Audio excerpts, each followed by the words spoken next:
Magandang araw mga bossing. So ngayong araw available ulit tayo sa SUV. Ang kagandahan lang dito mga bossing, naka 4x4 unit na po ito. So 2012 na Montero Sport GTB automatic transmission, naka all disc brake na yan mga bossing. And same time ito po yung naka paddle shift na for manual mode. And yun nga, may option to na 4x4 mga bossing, no? So sa mga interesado dito, eto mga boss, i-review na natin. Napakakinis niya mga boss, pero syempre may mga konting concern pa rin tayo dito mga bossing. So sa mga interesado dito, eto na mga boss, no? Yan. So ito po is yun nga, 2012 model GTB automatic transmission na merong mileage na 84,000 km. Napakaganda ng tindig, all stock ang mags mga boss. Ano po?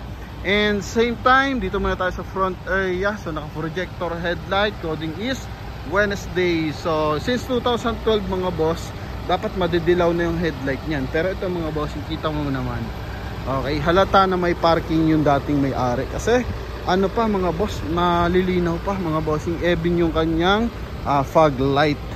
Yan. Then sa sidings is naka all disc brake to. And silipin natin kung anong size ng mags. R17 na naka 6 stud na yan mga bossing, ha? Okay, so makina syempre turbo diesel. Mamaya sisilipin natin yung kanyang engine bay. Then eto, meron signal light sa kanyang side mirror. Meron na rin siyang rim visor. Walang bangga yung kanyang mga step board mga bossing. Naka chrome yung kanyang door handle. May garnish yan simula tail light hanggang dito sa ating headlight mga boss. Even ito naka-garnish din mga boss. Ano po? Yan. Then silipin natin ang bahagya yung kanyang interior. Okay, so ito mga boss, sa kanyang door panel syempre may wood accent yan. Since 2012 meron na tagang madilaw-dilaw ng bahagya. And ito is syempre power window, power fold yung kanyang side mirror mga boss. Yan, naka-power fold side mirror pa yan. And syempre power adjust. Check lang natin kung responsive pa. So responsive pa mga bossing, even sa kabilang side. Yan. Then eto, all stock pa yung kanyang leather mga boss. Kaya makikita mo may mga bahagyang punit na. Okay. Then eto, power adjust yung kanyang upuan. Dito lang sa kabilang side, gumagana pa rin, wala lang yung button mga bossing. And a price pa lang nila mga bossing is 650, pero binigay pa sa atin ng 625. So ihirita na lang natin to mga bossing, ano, sa mga buyers nating interesado. Okay, so para magnene tayo ng 625. And same time, eto yung kanyang steering wheel. So may cruise control, may paddle shift mga boss. Yan, plus minus na tinatawag. Then ito yung kanyang center console. So meron siyang wood accent din dito hanggang dito sa kanyang aircon switch mga boss. Yan. And yun nga, naka 4x4 unit to, may armrest, leather seat yung upuan. Yan, responsive pa yung kanyang mga bintana. Silipin lang natin kung anong gamit na tint. Sa naka magic tint na siya mga boss. Okay, so may brand yon, 3M. Kung nakikita nyo lang mga boss, so 3M. Then ito yung kanyang meter cluster. So trip meter niya, pinaka ano nga mga bossing, ito 94,000 mga boss, 94,000 and 40 kilometer mga bossing. Then ito yung kanyang dashboard. So naka 2D audio system. Ito is naka touchscreen na rin ba mga boss, no? And hard touch na lang siya ng bahagya mga bossing. Ano po? Then dito may mga 12 volt socket, may switch ng aircon sa likuran, pwede mong i-off dito, di ba? Sa harapan. Then ito is cigarette lighter, then 12 volt socket, pwede yan. Yan. Then ito yung ating CD type pa na radio mga bossing or stereo.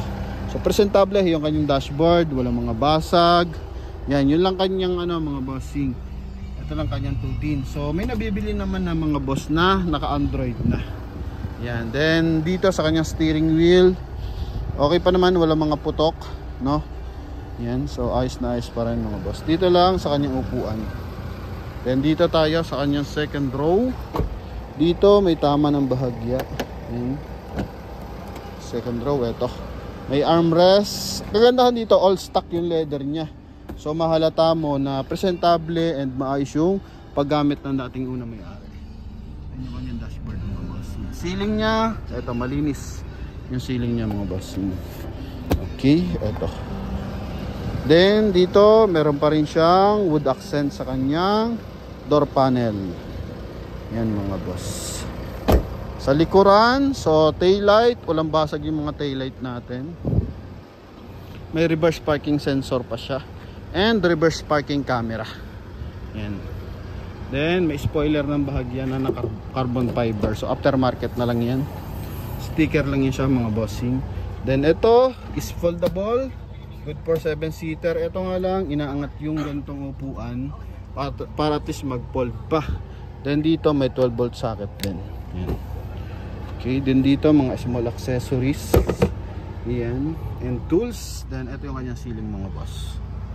Yan. So may interesado dito, ito po. 625.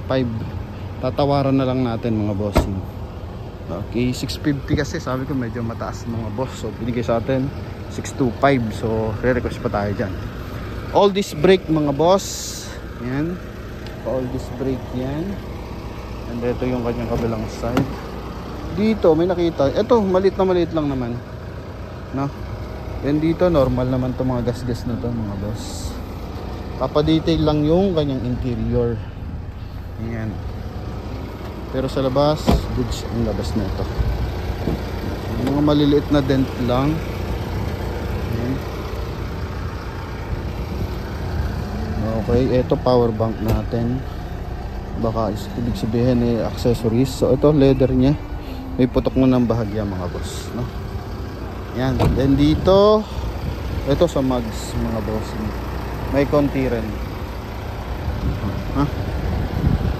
Okay, so ito headlight, malinis yung headlight. So puntahan natin yung kanyang engine bay mga boss. Okay, naka magic tint. Then ito naka 3M yung brand. May roof rail na rin yan. Then open natin ang engine bay. Ito nga pala is may alarm na, no? Buti hindi nag-lock pala. Open natin. Baka mag-lock. Then dito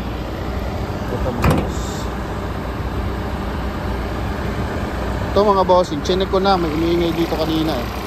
Then ang umiingay lang naman dito is ito yan mga boss, no? Yan, so papadikitan lang natin dito mga boss. Then yung makina, maayos ang makina nyo. 0.5 natin. Ito lang. So kita naman mga boss. Pag tinanggal mo, so umiingay ng bagyo. Yun, so yung lock na dito sa baba. Okay, then syempre check natin yung usok. Walang kausok-usok yan boss ha. Medyo maitim na lang yung langis nito. So for change oil na to mga boss. So yun lang yung nagpapaingay dyan.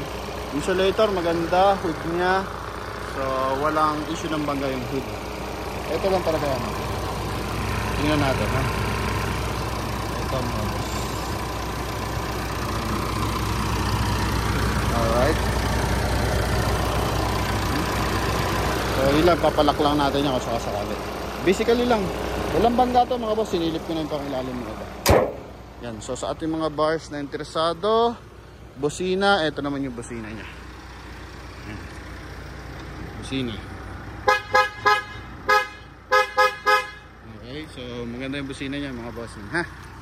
So yun lang mga boss, sa mga interesado dito, eto po 2012 model 4x4 unit na Montero Sport GTB automatic transmission sa halagang 625 mga boss, no? Yeah. Alright, so yun lamang mga bossing. Thank you very much and God bless. Bye bye.